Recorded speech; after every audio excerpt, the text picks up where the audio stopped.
them, but Jay-Z ain't gonna never. Dude, I always tell him all the time, Jay-Z ain't treat me like this. Oh, he definitely like playing. You know, this nigga. Jay-Z might not even say hard enough. So we just, had a lit. Jay-Z will never take you to a party like this. Hip-hop didn't just wake up messy today, it woke up petty, strategic, and loud. Because when Uncle Murda decided to step into the Jay-Z conversation, he didn't whisper, he didn't hedge, he didn't play neutral. He grabbed 50 Cent's side of the rope and yanked Jim Jones straight into the fire like, "Nah, we doing this today." And just like that, what started as Jay-Z talk turned into a full-blown rap loyalty test. Because in hip-hop, you don't casually speak on Hav without consequences. That's not small talk. That's touching a nerve that's been electrified for decades. And Uncle Murda, he didn't just disagree with Jim Jones. He torched him with the confidence of someone who knew exactly who he was backing and exactly what smoke that would bring. The internet caught it instantly. Clips flew, quotes got screenshotted, timelines split like a Civil War draft. One side yelling Murda said nothing but facts, the other screaming this is straight disrespect. And hovering over it all, 50 Cent silent, smirking, and absolutely loving the chaos.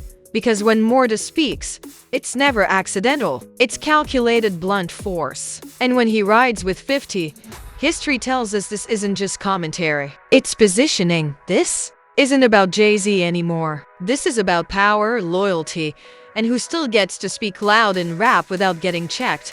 This didn't start like a headline. It started like a comment that wasn't supposed to become a moment. One of those hip-hop conversations that lives comfortably in interviews and side remarks, the kind where artists talk legacy, rankings, and respect like it's barbershop philosophy. But the second Jim Jones Jay-Z talk floated into the public space, the temperature changed. Because Jay-Z isn't just a rapper, he's a symbol, a measuring stick, a name that turns casual opinions into loyalty tests overnight. Enter Uncle Murda. Murda didn't ease into the conversation. He didn't preface with no disrespect. He didn't soften a single edge. He backed 50 Cent like it was a contract, signed in blood, and dragged Jim Jones with the calm confidence of someone who felt zero need to explain himself. It wasn't loud chaos. It was surgical bluntness. The kind that says, "I said what I said," and then waits for the room to react. And react it did.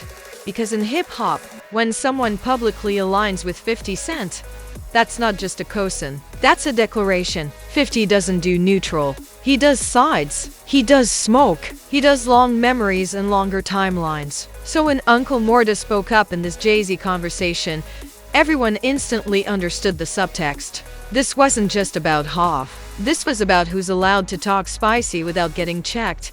Jim Jones' comments didn't exist in a vacuum. They landed in a culture that still debates Jay-Z's place like it's unresolved law. Some see him as untouchable royalty. Others see him as overrated by nostalgia and power. Jim stepped into that debate with confidence, maybe even comfort, like he knew his or some gave him room to speak freely. And maybe it did, until Murda decided it didn't. Murda's response felt less like disagreement and more like a reminder of hierarchy, of alliances, of the fact that hip-hop isn't just bars and streams.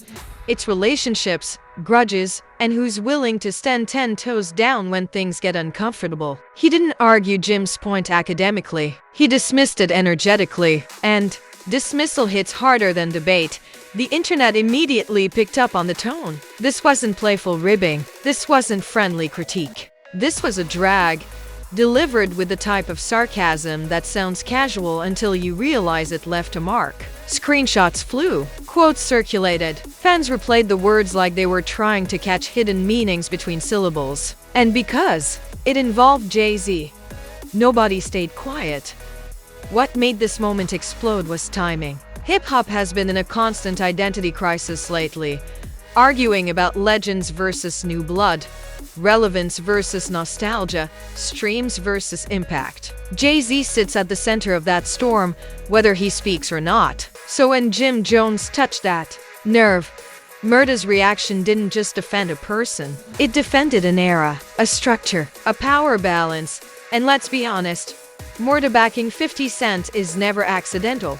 That alliance comes with history, with shared enemies, with a mutual appreciation for chaos that looks calm on the surface. 50 has made a career out of letting other people talk while he watches the fallout. And this felt like one of those moments where the chess piece moved without the king ever standing up.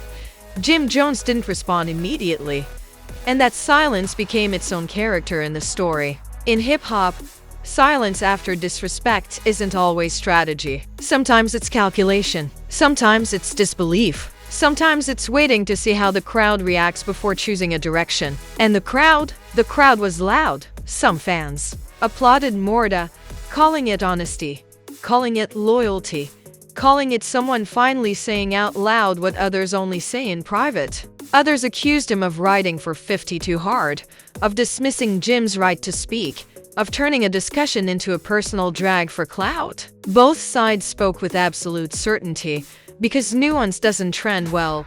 What really fueled the fire was how easily this moment fit into existing narratives.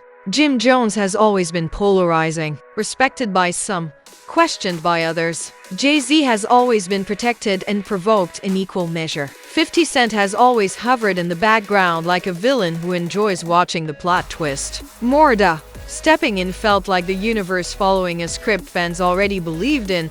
Hip-hop blogs jumped on it instantly. Headlines exaggerated the tension. Words like torches, slams, and destroys did what they always do, turning commentary into combat. Comment sections became battlegrounds. People argued credentials, sales, influence, street credibility, cultural impact, all in the same breath, as if any of it could be settled in an Instagram comment. Murda didn't walk anything back. No clarification, no softening. No, that's my opinion though. He stood on it. And standing on it is what made the moment stick. In a culture where everyone eventually says I was joking, his refusal to dilute the message gave it weight. Whether people liked it or not, it felt real. The Jay-Z conversation disappeared almost immediately. That's the funny part. Once Murda entered the picture, the debate stopped being about Hov's legacy and started being about respect and audacity, about who gets to challenge icons and who gets checked for trying, about whether hip-hop still has unwritten rules or if everything is fair game now. And through it all, 50 Cent stayed quiet. No posts, no captions, no emojis, just absence. And if you know anything about 50, you know silence is sometimes the loudest response. His brand thrives on letting others step forward, speak boldly, and absorb the first wave of reaction while he watches the temperature rise. By the end of this phase, the situation had fully shifted. This was no longer a Jay-Z discussion. It was a loyalty showdown. A reminder that alliances still matter, that words still carry weight, and that the rap game may look different, but the politics haven't gone anywhere. The moment Uncle Murda's words landed, the internet did what it always does best. It chose sides before it chose facts. This wasn't a discussion anymore. This was a draft. Team Murda, Team Jim, Team Jay-Z, Team I Just Like Mess. And once those teams formed, Logic packed its bags and left the building. Reaction channels spun up like it was playoff season. Thumbnails froze Murda mid-sentence. Captions screaming "No lies detected" on one side and cloud chasing on the other. Some creators framed Murda as the brave truth teller saying what everyone's scared to say about Jay-Z's protected status. Others painted him as 50 Cent's unofficial spokesperson, doing the dirty work while 50 sat back with popcorn and a calculator. Memes poured in immediately. Because if hip-hop beef doesn't produce memes, did it even happen? Jim Jones' old interviews resurfaced with sarcastic captions. Jay-Z reaction GIFs got recycled like vintage vinyl. Someone edited Uncle Murda's face onto a referee blowing a whistle, labeling him hip-hop police. None of it advanced the conversation, but all of it kept the story alive.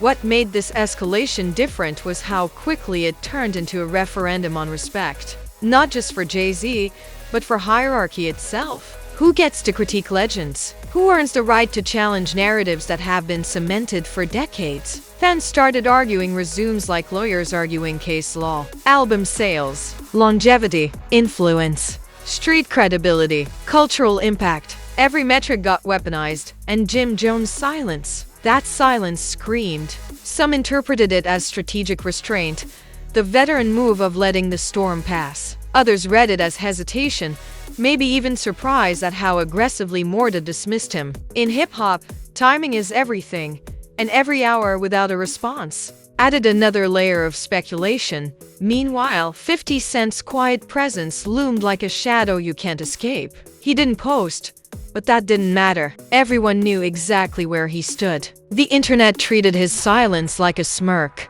like he was enjoying the chaos without having to lift a finger. That's 50's sweet spot. Let the board get messy while he watches the pieces move themselves. Celebrity reactions trickled in. Subtle but intentional. Likes on shady posts. Vague tweets about respect and knowing your place.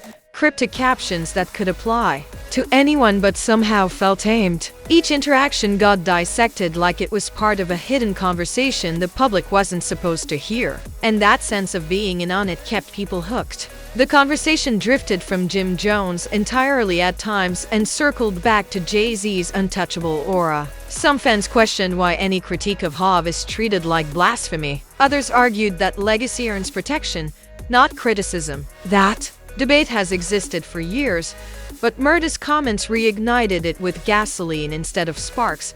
Uncle Murda didn't retreat. If anything, his stance hardened. No backtracking, no clarification tours. He let the words stand exactly where he put them, which in hip-hop culture reads as confidence or stubbornness, depending on who you ask. And that refusal to soften made the story feel less like a misunderstanding and more like a statement. Hip-hop blogs leaned into the drama hard. Headlines escalated, rap civil war, lines drawn, legends disrespected. Each article added its own spin, stretching quotes, amplifying tension, and turning nuance into spectacle. Comment sections became war zones where nobody changed their mind, but everyone felt validated yelling into the void. What really pushed this into the next year was how personal fans made it. People weren't just defending artists anymore. They were defending eras, East Coast pride, their own musical coming-of-age stories. Jay-Z criticism felt like an attack on memory itself. Murda's defense of 50 felt like reopening old rivalries. People never emotionally closed, and through all of it, Jim Jones remained quiet, which only sharpened the knives. In hip-hop, silence can be powerful, but it can also invite narrative takeover. And the narrative was getting away from him fast. The story wasn't about what he said anymore. It was about how others reacted to it. And Murda's voice was the loudest in the room. The energy shifted from interesting debate to this could turn ugly. Fans started speculating about diss tracks, interviews, sneak disses, or sudden clarifications that never really clarify anything. The culture loves escalation, and this felt like the perfect setup. Too much pride, too many egos, too much history.by the end of this phase. The conversation had outgrown the original comments entirely. It was no longer about Jay-Z's legacy or Jim Jones' opinion. It was about power, alliances, and who still has the authority to check someone publicly without consequences. Once the noise settled just enough to hear the echo, it became clear this wasn't a loud moment destined to burn out quickly. This was the kind of controversy that rearranges energy in the room. Uncle Murda didn't just speak his piece and move on. He reset the temperature. And in hip-hop, temperature changes don't go unnoticed. They change who speaks, who hesitates, and who suddenly remembers old alliances they thought were dormant. Public perception hardened fast. Murda wasn't seen as just giving an opinion anymore. He became a proxy, a mouthpiece, a symbol of where certain loyalties still live in a rap landscape that pretends it's all independent thought and free expression. To supporters, he looked fearless, saying out loud what others won't because they don't want the backlash. To critics, he looked reckless, inserting himself into a conversation that didn't need an enforcer. Either way, neutrality disappeared. Jim Jones felt the shift immediately, even without saying a word. When a narrative starts moving without you, you don't control the direction anymore. Every old interview got replayed, every past comment recontextualized. Suddenly, people weren't debating what he said about Jay-Z. They were debating whether he had the standing to say it at all. That's a dangerous pivot, because it turns opinion into legitimacy, and legitimacy is personal. Jay-Z, ironically, remained untouched and everywhere at the same time. He didn't speak. He didn't react. He didn't need to. His silence worked like gravity, pulling the entire situation toward him without effort. That's the power of legacy. When the conversation revolves around you even when you're absent, you've already won the optics battle. And then there's 50 Cent, hovering like a ghost in the background. The absence was intentional, and everyone knew it. 50 thrives in moments like this, where he doesn't have to say a word for his presence to be felt. Murda's comments did the talking, the internet did the amplifying, and 50 got to watch the chessboard rearrange itself without lifting a finger. That's veteran behavior. Commentary culture recalibrated quickly. Channels that initially chased the drama shifted toward aftermath analysis, breaking down what this meant for hip-hop politics like they were narrating the final season of a long-running series. Others kept poking the wound, convinced the story still had blood left in it. The machine didn't stop. It optimized. What lingered most was discomfort. Not outrage, not excitement, but unease. Fans started realizing this wasn't entertainment anymore. This was a reminder that hip-hop still runs on alliances, grudges, and unspoken rules no one admits exist but everyone follows. The idea that the culture is purely about bars and talent cracked a little wider. Murda's stance didn't soften with time. No, I was taken out of context. No respect to everyone involved. He let the words stand exactly where he placed them. That kind of stillness reads as confidence in hip-hop, or stubbornness, or calculated defiance. Again, depends on who's watching. But it made one thing clear. He wasn't interested in smoothing things over.